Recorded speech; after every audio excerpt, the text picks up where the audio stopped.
Grier was born and raised in Fairbanks in the Gold Stream Valley. He has served 6 years as a legislative aide in Juneau and has worked for several years for the Alaska chapter of Northern Education Association. This is his first year in the legislature and is serving as chair of the House Special Committee on Energy and a member of the House Education Committee.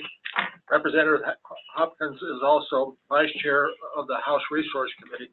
So Grier, welcome to Energy for All Alaska, and thank you for being with us today. Absolutely, Jim. It's good to be back to the 8 a.m. meetings with you guys. I hadn't been there in quite a while, so used to attend those meetings when they were just getting started, I think, 12 years ago or so, when I was a legislative aide. So happy to be back talking to everybody from this side of the phone this time. Is there anything particular people had questions about? I was just going to give a quick rundown of what the Energy Committee is going to be doing, what sort of issues we're trying to keep track of, and then open it up to questions. But if there's questions to begin with, I'd be happy to field those. I think, Grier, why don't you go ahead and give a quick rundown. I'm sure there's going to be questions, certainly questions concerning the credits for LNG storage. So why don't you go ahead and start, and then we'll switch to questions. Works just fine, Jim. So the Special Committee on Energy meets twice a week. If you have it on your calendar, it's going to be Tuesdays and Thursdays from 10:15 to 12:15. If there's something interesting on the agenda that you wanted to listen to or call in for. So it's Tuesdays and Thursdays, 10:15 to 12:15. We had one committee so far where we got an overview of power cost equalization and how that's been working to lower costs in rural Alaska. But for the most part, every single committee, yeah, was there a question? No, sir. All right. Please. So every single committee in the House right now has sort of been taken over by the budget subcommittee process, going through department by department. So the Energy Committee is working with the Representative Dan Ortez from Ketchikan to do the Department of Environmental Conservation subcommittee budget. So we've been going over that about half the time and having overviews half the time. So it's a little bit, it's not the, we don't have a lot of bills moving through just now. But coming up this Thursday, we have a resolution from Representative Tallarico that we're going to be hearing that is asking the Congress to fund the road belt energy intertie, which would be a fairly large power line down the Glen Highway and up the Richardson Highway that would bring more predictable and affordable gas and a better redundancy supply of electricity to Delta for Fort Greely over there for the new missile silos, because they need additional power and make sure they have redundancy and backup in their power. And so that's going to be this Thursday, as well as half the time it's going to be in that budget subcommittee. Then on Tuesday, the 19th, we're getting an overview from the Alaska Energy Authority by the Executive Director, Curtis Thayer, on what they've got in the pipeline for projects that they're working on and how they've sort of morphed as the budget has decreased over the last 4 to 6 years. And also the overview of generation and transmission on the rail belt.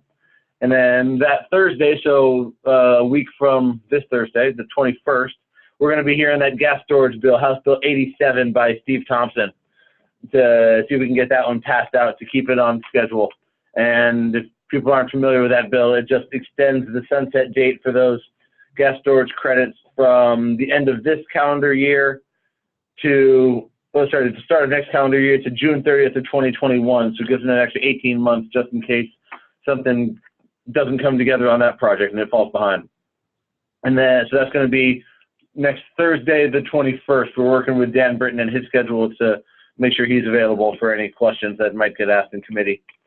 And then hopefully we'll pass that one out that day, and if it doesn't hit any snags in committee, so that we can move it on to the Finance Committee as fast as we can, where Representative Wilson is working on scheduling those bills. We're also going to be having a, yeah? If I may, so again, just to repeat that, so March 14th, rail belt electrification. March 14th, this Thursday, is a resolution from Tallarico on the road belt, not the rail belt, the road belt intertie. And that's, again, that would be essentially an intertie like we have up the Parks Highway from Anchorage to Fairbanks, but it would go the Glen Highway and up the Richardson over to Delta and create a loop for redundancy around the road system of Alaska. So we always talk about the rail belt, and I had to read that resolution about 6 times to make sure it said road belt and make sure that's what he wanted, and it is. Okay, and then on the 19th? Is an overview by the Alaska Energy Authority, Executive Director Curtis Thayer. Got it. Okay, thank you, sir. And then the 21st is House Bill 87 from Thompson. Okay, thank you, sir. And 87 is, what's the subject? Oh, HB 87 is the LNG storage tax credit, Okay. Eligibility extension, timeline extension. Okay, thank you, sir. Absolutely. Some of the other issues we're going to be keeping track of is the Transco issue, which is the rail belt utility conglomerate and partnership that would start planning infrastructure on the rail belt, generation and transmission infrastructure upgrades. They'd be able to plan what they need so that they can coordinate amongst each other better and not everybody build generation infrastructure all at the same time, like just happened in the last few years. It's remarkable. Something I've learned since I was down here last time. The only utility on the rail belt who's seen their power costs go down in the last 5 to 6 years is GVEA. Chugach, MLNP, MEA, Homer, they've all seen their kilowatt hour charges go up, and quite a bit. GVEA is right around 21 to 22 cents per kilowatt hour, and everyone else is between 19 and 21 now per kilowatt hour.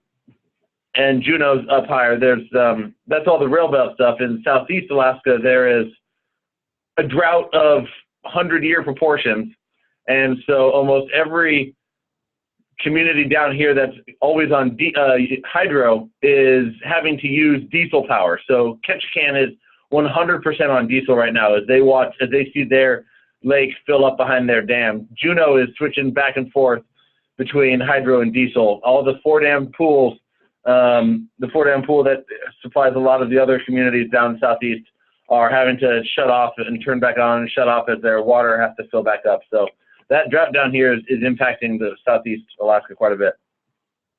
So we're going to be keeping a track of that Transco issue. I've met with a number of utilities about that and their concerns and support for it. The half of it just submitted a filing to the Regulatory Commission of Alaska, the RCA, to see if, to try to move forward on that, but there's some pushback between different utilities, as there always is. And then we'll be keeping track on the gas line as well. We'll be having a hearing on that in a couple weeks from now. I don't have a date for that yet. And trying to make sure that that issue stays moving forward and doesn't get bogged down too much with administration change, because that as it happens so often, whether it's a change in the legislature or a change in the administration, there's always bogged down in gas line stuff. So I'd like to keep tabs on that and figure out where we can work together with you and your group and my group and people in Fairbanks around the state to keep public pressure of moving that forward. Right now, they're looking at switching to what's called a staged gate approach, so that they can make a decision after they get their full filing into, I can't remember if it's FERC or the EPA, no, the gas line. Sorry, I've got my Energy Committee aide, Joe Hardenbrook, here with me. He's going to be running the committee, so if you guys had questions, I'd be the best person to put them through. So that stage gate approach that they're switching to for the gas line means they'll have, hopefully, the governor will wait until that goes forward, the next stage gate, in 18 months or so from now, to make a decision if he wants to tank the project or not. And that's kind of what the AGDT is waiting on, is if the governor wants to keep moving forward. And so that's sort of what we've got on our docket now as other bills get introduced and other issues come up that we need to take a stab at and a view at and make sure that it's staying on pace. So that's kind of what we've got for our Energy Committee. Thank you, Grier. Let's go to questions. Do we have questions? Do you have a question? No, but Representative, we appreciate all the Interior delegation getting together and helping us work through the storage tax credit extension. We look forward to coming down and talking about it next week. Sounds good, Dan. I'm happy to help that project move forward. I'm a big supporter of it, and you know, we have to keep pushing forward, because if we start seeing delays, it'll be more bullet hole shot in our proverbial gas storage tank. So we need to make sure we keep moving forward on those. Grier, this is Richard Green. Hey, Richard. Hey, how you doing, buddy? Do you Doing well. in the interests of Fairbanks being represented because strong enough because of the positioning of yourself and the rest of the Fairbanks delegation? Or you think we're in a fairly good spot for you know, the interest of the Interior? I would say that we are in a fairly good spot for the interest of the Interior. Yeah, I'd agree with that. The entire legislature is in a rough spot. With us organizing late, but in hindsight, that is probably a good thing in terms of protecting the Interior values and trying to defend Alaska's economy as a whole. We didn't miss a lot of time in that first 30 days, because waiting until February 13th for the governor to drop his budget meant that all of those discussions and budget overviews we would have had beforehand wouldn't have made a lot of difference. So we're not that far behind. We just have to rush. But no one here thinks we won't go 121 days, so we'll be here at least that long. But in terms of Fairbanks positioning, yeah, I do. You know, it'll be good with all of us in the Interior delegation being able to pull on the same rope together. I don't know what endgame shenanigans will look like and where financing and stuff goes, but having all of us in the same caucus, and that being the majority caucus, and being able to pull together is going to be key for whatever we need to do, whether it's a bill like House Bill 87 or, you know, fighting for additional funding in the operating budget of the capital budget for the university or something like that. We are definitely in, I wouldn't say we have a lot of power, but we are well positioned to defend what we need. At least, like you said, you guys seem to be on the same end of the tug-of-war rope. So Definitely. That would be nice for a change. Yeah, we all get along. We all enjoy working together, and that plus being in the same caucus is going to be helpful. Now, Grier, I do have a question. This is Jomo. Yeah. Regarding HB 87 and the LNG storage tax credit bill, have you heard of any pushback? I mean, that's good. That's been right across the floor, so everybody would know about it now. It's going to be coming up in committee. The only pushback I'm going to guess is that it's got a dollar sign after it. And while those tax credits have been, you know, constructed partially for this project, and you know, everyone knows that it's included, this project is included in the intent of this original legislation years back when it was created, and now we have to extend it. Simply just dealing with money these days is a rough issue and a rough go. So that would be my only concern. No one's going to have a problem with gas storage tanks in Fairbanks in specific, as long as we keep everybody talking positive about the project. We don't, people down here and other people on the Energy Committee and on Finance Committees don't start hearing that, you know, the project is way over budget and it's bottled down and Fairbanks doesn't want it. And even, you know, keeping a positive outlook on this project is going to be important here in the building. Keeping a positive outlook back home is going to be important down here to moving this bill forward. But if anybody has any, you know, sway with the governor or knows the governor or anybody on that third floor, Josh Appleby or, you know, Suzanne Cunningham over in the governor's office or, you know, Curtis Thayer or something like that. If you've got sway with the governor or anybody in the administration, reaching out to them and saying how important this is to you and to Fairbanks, this House Bill 87 is only going to be a good thing in the long run. All right, Mike Meeks, last night we got the city council to pass the resolution in support of the LNG tax bill. I'll get it signed this morning, get it off to Yuri so he can make copies and get them around to you guys. That'd be great. And if it'd be very helpful. And if, you know, Mayor Matherly knows anybody, a quick phone call from him to them. In addition to that is something that's really powerful helping lobby for it. And we can reach out to someone over at the borough and do that too. It's only going to be helpful. Okay, but the delegation is definitely all on board. It's right now the co-sponsors are just me and Bart LeBon, and of course Steve Thompson as the sponsor. Bart and I are co-sponsors, but I know Adam's on board. Let's see. I assume Representative Wilson's on board as long as the project's moving forward well. And let's see, that makes 5 of us. Bart, me. Oh, and Thayer could be the 6th. So, and he's going to be fine with it too. So, I don't think there's going to be any animosity in the interior delegation on the House side for it. The Senate side, I'd imagine the same sort of thing. Okay. Thank you. Certainly. Other questions? This is Tristan, if I could. Hey, Tristan. Hey, thanks, Grier. And I was grateful to hear you talking about the Transco issues coming up. I was hearing that the American Transmission Company had filed right to form. So, but it seems to me, right, that the Railbelt Reliability Council and some of those functions that could be performed through that sort of as a separate entity were sort of equally important, right, as the Transco itself, building out the transmission infrastructure. I'm curious if there's been any discussions about the RRC coming across in terms of, performing that sort of region-wide economic dispatch, integrated resource planning, reliability standards, et cetera. And if anything's progressing on that front in addition to the Transco itself. Yeah, thanks for some. We have talked a fair bit about that. I met with Chris Rose a few weeks ago and talked about moving that one forward as well. There hasn't been as much discussion about that down here yet, just because it's not, it doesn't take a filing with FERC to move that one forward. And if it does, certainly they haven't discovered that, and it's not at that phase yet, or that step yet, if they do need to file with, the RCA, not FERC.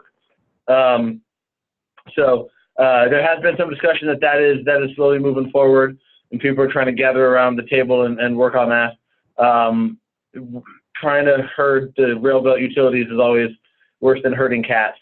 So, but that has been brought up, and it has been touched on, especially when it comes to reliability standards, and the economic dispatch is something big that they're working on.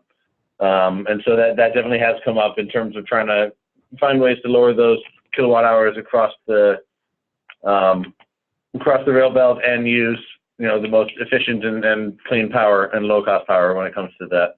So yeah, there has been some discussion on that. Great, thanks. Yeah. On the same or a similar issue regarding, if I may, just a little intel. I did receive a call yesterday. I want to say it was from the economic development head down in Delta Junction regarding that resolution on road belt intertie. Just asking some questions. Wanted to see if there was anything, if there'd been any discussion along those lines up here. I let them know that there really hadn't been. Again, there was discussions regarding the Transco straight up from Bradley Lake, but not the loop out to, say, Glen Allen. However, within the SEDS, the Fairbanks Economic Development document, planning document, there's discussion of cost of energy reduction and stability. And then the very next bullet regards the military and securing our installations, securing those missions and possibly expanding them. I let them know that, though there wasn't anything in the SEDS specifically regarding road belt intertie, that nexus between stability of power and its cost and keeping our military bases secure, again, having a redundant loop, that might work for his needs in advocacy for the legislation. Yes, that'll be, if that's what his resolution says, and it doesn't, those are two big issues that Tallarico brought forward, that resolution, specifically because it's asking the feds to fund the the intertie. It's just a resolution from the legislature to Senator Sullivan and Murkowski to try to get money for that intertie into, I think it's a transportation funding bill, or yeah, and it's specifically for, in that one it'll be the Fort Greely, you know, the military backup, but also that same redundancy, because we have absolutely no redundancy on the rail belt anywhere. So having that backup to loop around in case it goes down somewhere, that way Fairbanks can keep getting its power, or as often the case is now, Anchorage can get its power from Fairbanks if we're selling power down the line. Questions? Hey, Grier, this is Carl Golke. In reference to the AGDC, can you expound a little bit on that? Do you have any idea where Dunleavy is, whether he's going to that or not? Carl, I wish I had a good feel for what the administration wants to do on AGDC. There's been very, very, very little public about it, so it's not that, you know, we're not paying attention. It's simply that they don't talk about it.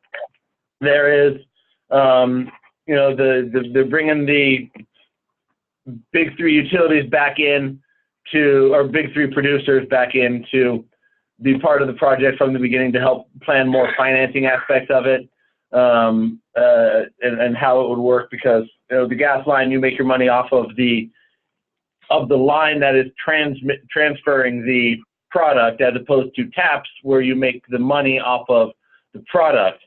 The financing of the line and who's going to build it, who's going to make money off of it, is going to be the biggest hurdle on this project. And so they brought the three big producers back in to work with them on that. And then they are switching back to that stage gate approach, which gives the governor the opportunity to say, we're done with this, or yes, let's keep going forward at the end of, I think it's 2020, I think is when that stage gate comes up, I think.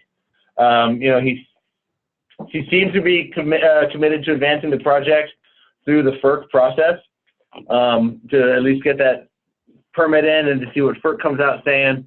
But at that point, it's very, very uncertain what's going to happen with this project and with this administration. With that discussion in regards to the large, so you have the large pipeline and then you have the in-state pipeline. So are you referring to both or just the large? Both. They're both moving forward to FERC to see which direction we want to go. I don't think there's a champion for the small one. I think that it's just not as economically feasible if you don't have a large market on the other end. But, you know, we do need to worry about in-state gas, but there's just not a champion for it as much as there kind of is for the AGDC export line.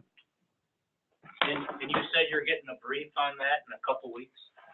No, yeah, we might bring one forward. We don't have anything scheduled yet, but we might get AGDC to come forward in maybe the last weekend of March, first weekend of April, sometime in there, and have them come by and talk to us. We're working with Curtis Thayer's schedule to make sure he's available. Thanks, Greg. Yeah, for sure. Thanks, Carl. Other questions, PJ? Yes, Jim. Thank you, Jim. Representative PJ Simon, is there any possibility of bringing back Middle Earth tax credits in the future? When I met with Doyon before I came down to Juneau after the election, they said they're not pushing for them again this year. So right now, I don't think those are on the table. Gas or oil and gas taxes in general are certainly not a issue that people want to open that Pandora's box for this legislature, just based on, because the budget is literally sucking the energy out of every single committee and discussion. So opening up the oil tax Pandora's box is going to be something that I don't think a lot of people are interested in. And I understand that, you know, Middle Earth is different and is more specific, but right now I haven't heard any push in support of making sure that those are opened back up for more drilling for Doyon in the Nenana area.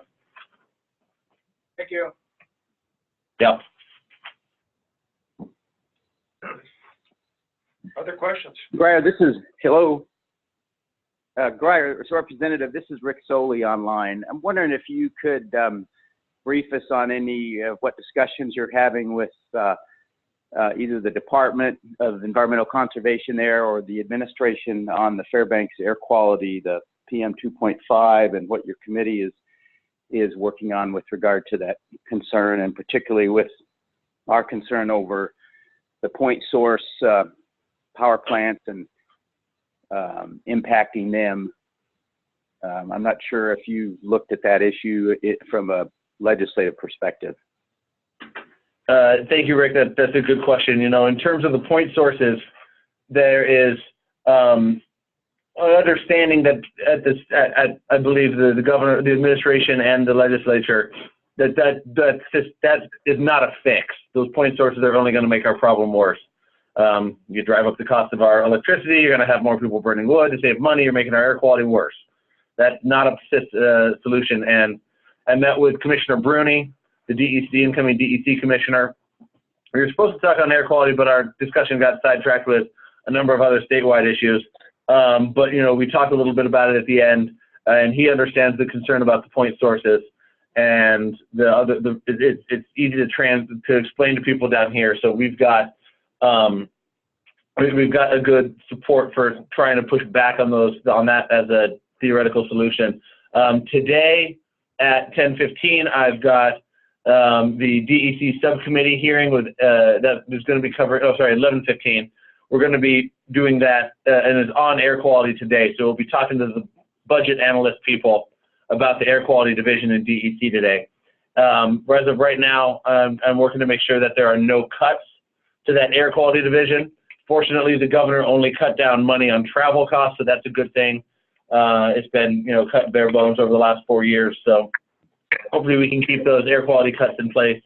I'll ask some more. I plan on asking some more questions today on, you know, how their money is going towards that Fairbanks PM 2.5 problem. What are some of the plans they're working on, and tracking that very closely because it's something that is certainly important to us up there. Yeah, absolutely. And of course, there's a pending draft SIP that's in the administration at this point that I know they're reviewing. So appreciate your efforts in that. Yeah, I've heard rumor of that, Rick, that there's a plan coming out. I have not got my hands on it yet, and I don't think it's available for public consumption, although I may be wrong. Has anybody else seen that yet? No. Head shaking, sir. Okay. Okay. All right. Well, I will ask about that in committee today, in the subcommittee, when I've got them in front of me. Yeah, you know, one thing I wanted to, yeah. Oh, this is Jomo. Regarding, again, you made the statement regarding the point sources that the administration and the legislature appear to understand that relying heavily on regulation of the point sources might be counterproductive. That might go for a whole range of other options we've heard of. Ultra low sulfur diesel comes to mind. Yeah. Yeah, I'm sorry. Corey Borgeson mentioned that. Corey Borgeson, GBA, mentioned that also when we met with him, just how much it would drive up costs everywhere. Yeah, this is Gary Newman on the phone here.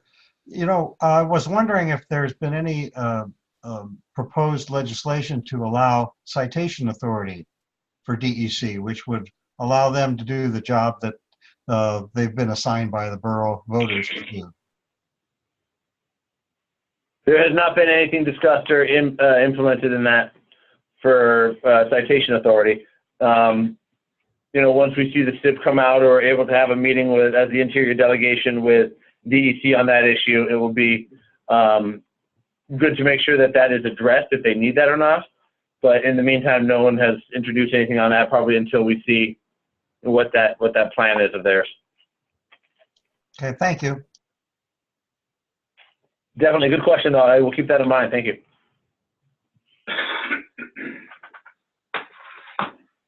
Grier, this is Jim. Yesterday at the Chamber Board, the Chamber Board passed a resolution to support the university budget at its current level. This morning in the newspaper, there was an editorial written about a comment that Jeremy Price, the assistant chief of staff, I believe, for the governor made concerning the university. And it was not trying to paraphrase it, but it was very derogatory about the productivity of the university, their accomplishments, their kind of expansion over the years. Of course, I had the opportunity to follow the university for many, many years, and the majority of the expansion around the state has been the work of administrations and legislators, and particularly comes to mind things like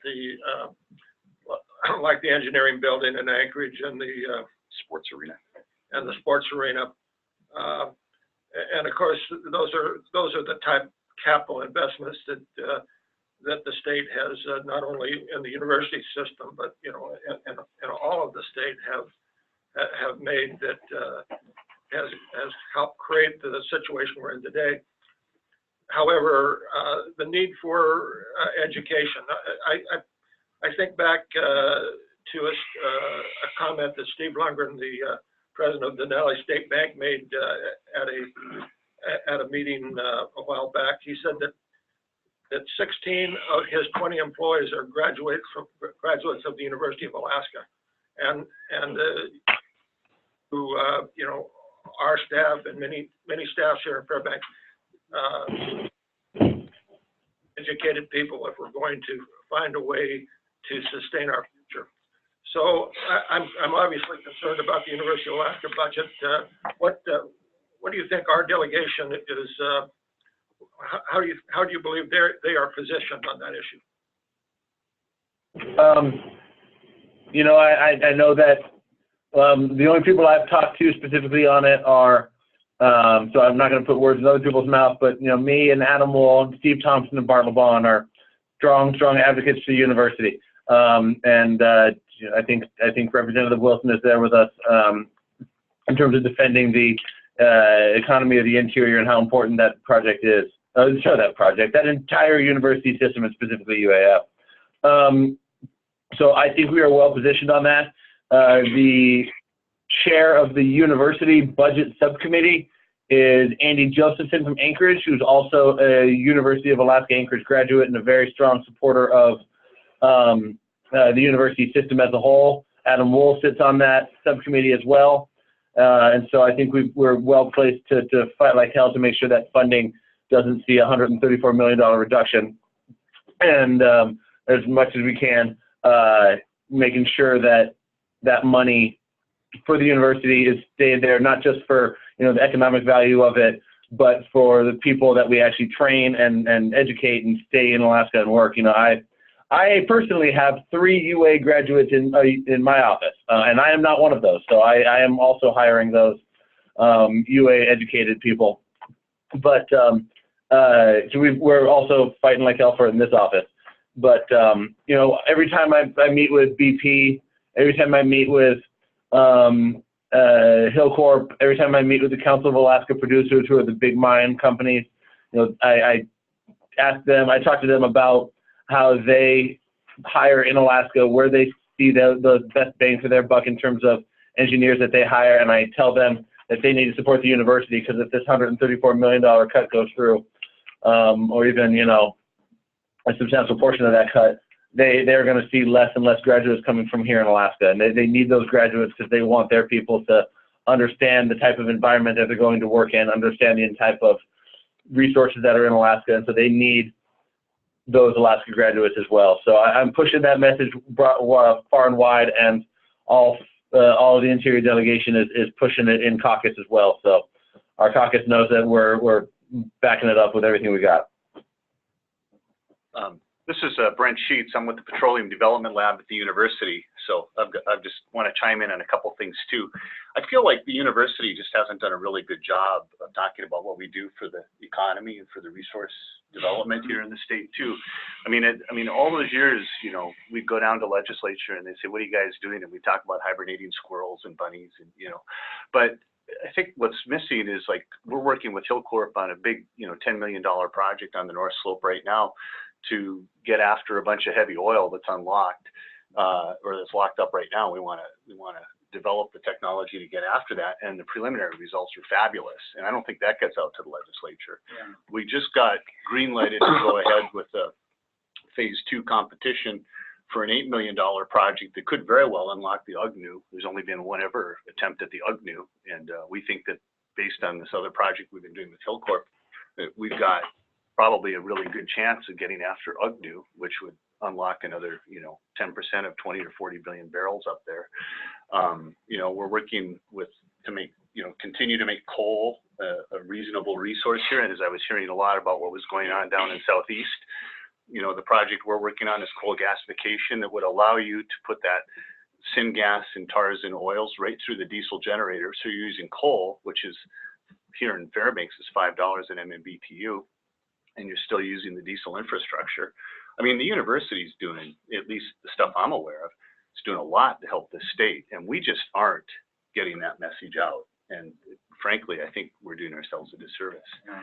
But the only other point I would mention is when I first came up to the state, I was working for the U.S. Department of Energy, and I went around and I met with all the industry. What do you guys want? What do you guys want? What do you guys want? And they wanted Alaska graduates, because like these petroleum guys, and in particular, we don't have a chemical engineering department, but that was the biggest need I heard for chemical engineers, because these big companies go out, they recruit people, they come up in the summertime, interviews go well, January comes around, they or their wives are like, I'm out of here, and so they're gone, so the whole cycle starts over again in the summer. They love Alaskan grads. So anyway, that's my message from the university. I think we need to do a better job. Roger. Yeah, Brent, you brought up a real good point, and I think more needs to be done there. The research arm at the university contributes a lot and also provides a lot of jobs. We've had publicity recently on the missile, out at Chattanooga there, and I think we need to get the university to do more. Well, and the industry actually needs to step up too, because all these projects I mentioned, all these projects I mentioned require a cost share. Yeah. And the university, frankly, doesn't have the resources, nor should they necessarily be providing a 20% cost share on these projects when we've got industry there. So industry providing cost share means that technology is important to the industry and it gets transferred to the industry. Was that Brian? Was that your name? Was that Brent? Brent, sorry, yeah. I agree that the university needs to push that issue quite a bit, and they have been down here a few times talking about in the Senate Resource Committee and the Lunch and Learn specifically about what they're doing to bring on more of Alaska's resources. Bill Schnabel came down, and Schnabel's coming down again in I can't remember if it's this week or next week in the House Resources Committee that I'm the vice chair on, to talk about exactly those types of projects. And I know that the university is working on that. You were talking about the heavy oil, the plastic polymer injections into the ground to work on essentially fracking with plastic to help get out more of that heavy viscous oil and try to bring more of our stuff online. So I know that that's out there, but you are right that it's the partners. If anybody's voice to be loudest for supporting those projects, those research areas and the students and the resource centers of the university, those partners, the producers, would be the loudest voice. The BPs, the Council of Alaska Producers, the large-scale mining people, the oil producers, the gas producers. That would be absolutely right, that if they raise their voice and say, don't cut the university, that would be the strongest place for it.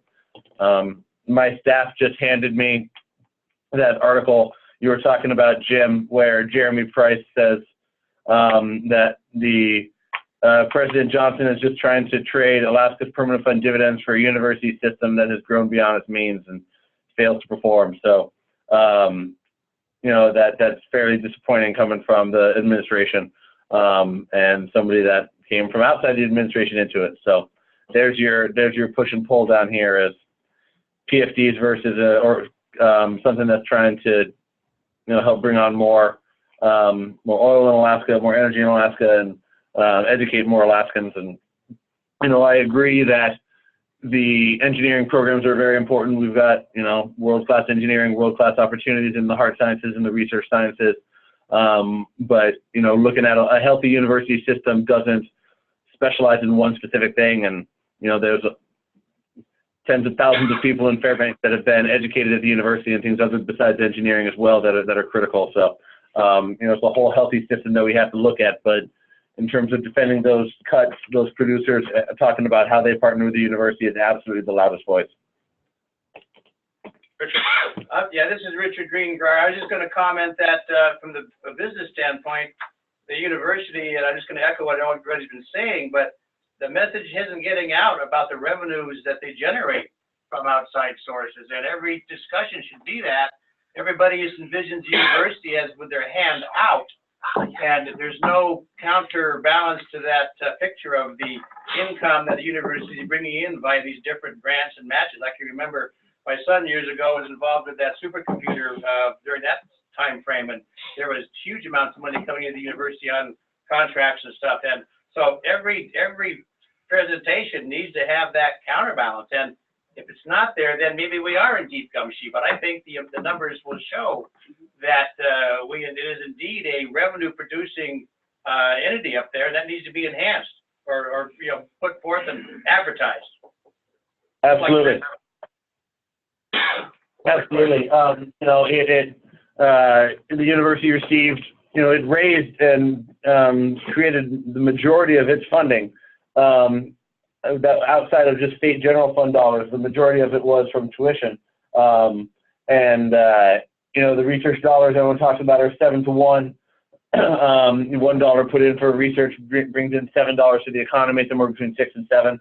And so it definitely is an economic driver there. There's a really, really good piece that Dermot had in one of his columns. It was a whole breakdown of the cost drivers per capita of Alaska's institutions. So it broke out, what goes into funding the university and what costs are associated with those grants, what costs are associated with maintaining a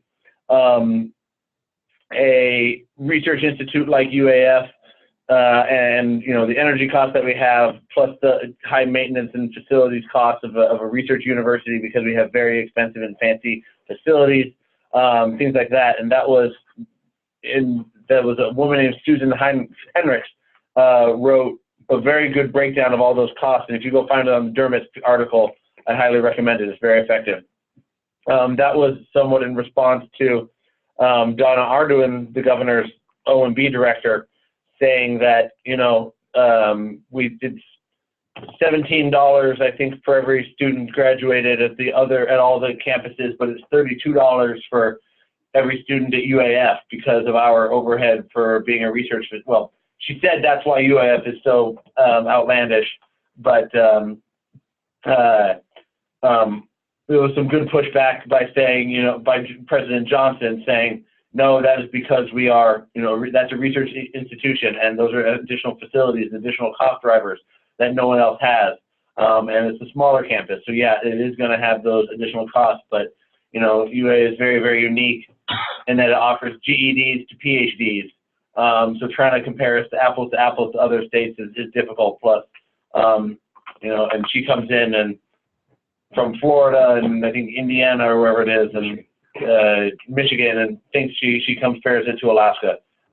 It just doesn't work the same. So we're educating them down here on that, but the more we can echo that, the more we can push it is going to be healthier. And that's important down here, but it's also important that it comes from people that are not the university back home. So I'm really happy to hear that the chamber passed that resolution in support of the university, just as its own economic driver in Fairbanks. And that's a very good start for raising those voices back home. That's not just, Dermot Cole and me and Steve Thompson and Bart LeBon and Adam Wool. But if there's, as a Fairbanks Economic Development Corporation, it can't help, it can't hurt. definitely can help. If you guys put forward a resolution or a letter supporting the university as well, and put that as an op-ed in the paper, because there's more voices that we can raise in unison that are not just the 5 of us in the House majority. That would be very helpful. Okay. Any final questions? Actually, sir, we have 20 minutes. Where does he have to go? Well, I don't know if he has to go. Do you want to sit around and? I love to rap. Yeah, I do have a question, Grier. We mentioned economic impact. I have been watching. It appears that we have dueling economic analyses regarding the potential impacts of this budget, or any proposals we might make. Has there been any clarity, or does there seem to be any modeling that appears to be being accepted as having validity? In terms of, more or less Ed King versus ICER? Yeah, that's kind of an unfair question for Joe to ask you, Grier, because. That's all right. It's not that out of the line. It's not that out of line, Jim. I mean, my answer is literally just going to be what, you're reading in the papers, because that is kind of true. Ed King's presentations as the state economist were not well received by either the House or the Senate Finance Committees, and that's no secret. It's all over the papers. There wasn't a lot of backup analysis to it outside of general economic principles, but the ICER one is certainly being latched onto by other people as more concrete numbers that might be available. So, until I hear more from the governor's office about the economic impacts and economic benefits overall of giving out a $3,000 PFD versus cutting 17,000 jobs out of the state, until I hear more from concrete analysis from the administration, I think what you read in the paper is probably going to be the most accurate. I know that the Senate Finance Committee certainly likes answers to their questions, and haven't gotten a lot of those, so they're losing steam on wanting to fight the governor because they're just getting exasperated on lack of information. ICER at least offers some modeling and impacts, and that's really well received. They can back it up, they can discuss it, and answer questions. And so right now, what you read in the paper is the truth. Okay. Well, unless Joe has some more questions. You're so mean to me, man. Grier, we appreciate you being with us today. We appreciate your time and your service. So thank you. And, always feel welcome to join us at this meeting. And we'll be calling on you as the legislative year goes on, hopefully for more information out of Juneau. Absolutely. I appreciate the time, and it's always nice talking to Fairbanks folks back home, because I miss it like hell. So it's an interesting year for me to have picked to start my time down here. So it's only uphill from here, I hope, or downhill, whichever way is easier. But thank you guys for your time, and it's great to hear from all of you. Okay. Thank you, Grier. Good luck. Very much. Stay out of Fairbanks for me. Yes, sir. Hey, everybody else online, before you go, I was just trying to make a list of who was online, just so I can go ahead and send a nice comprehensive list to Rep. Hopkins. Right now I have Gene Theriault, Gary Newman, Tristan Gloa, Rick Soley. Is there anyone I've missed? Yeah, hey, Jim. Yeah, and Nicholas Stewart. Okay, thank and you. And Hopkins. Okay. Anyone else I've missed? Jomo, did you get Luke? Yes, sir, absolutely. Yeah. I would have expected you to be here, sir, for obvious reasons. Okay, so Gene, Gary, Tristan, Rick, Nicole, and Luke. All right, thank you very much. Oh, and Doug. Okay. Certainly don't want to miss you, boss. They haven't joined us. Okay, sir. Roger. Yeah. One more. One thing. Oh, who's our one more? Elise Guttenberg. Oh. Oh, okay. Hello, Miss Guttenberg. Okay. Yeah, one of the things that I've been kind of upset about, they've been zeroing our, the Dunleavy administration has been zeroing in on the University of Alaska, probably Alaska Fairbanks. We have a research facility up here. We get grants and we do a lot of important work as far as, subjects that we need to address in the Arctic.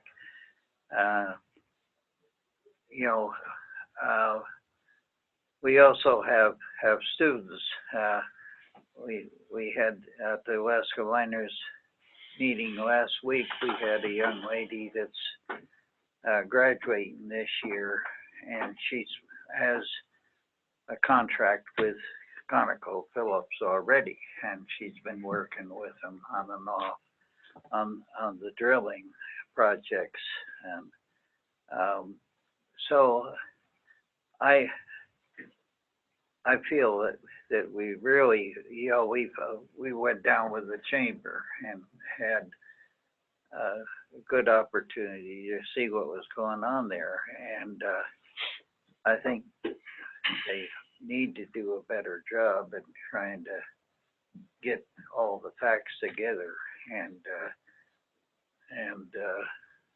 so I don't know, I know Grier was talking about FEDC, submitting a letter, and that's helpful. But if we do have a chance to talk to folks up at the university, Dan White, we should, and also Brent, and just start getting the word out.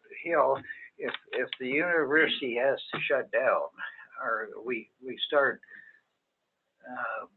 losing some of these contracts that we have, it's going to cost the university in the long run and cost the state. So, well, I think you all understand what the situation is, but it's real serious, and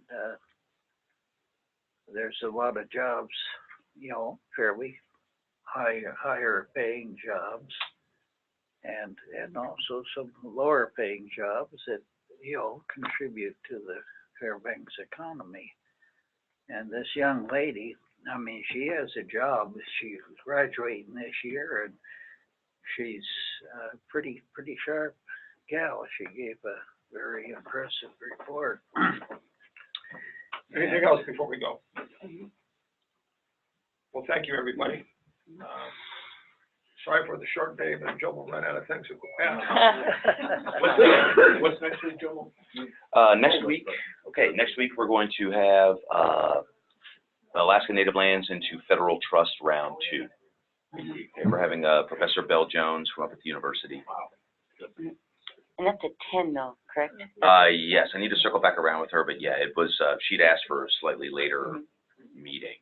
So yeah, I expect it'll be 10, but I need to follow back around with her and make sure that'll be the case. Okay, so again, as it stands now, presumptively 10 a.m. next week. Okay, thanks, everybody. Have a great day.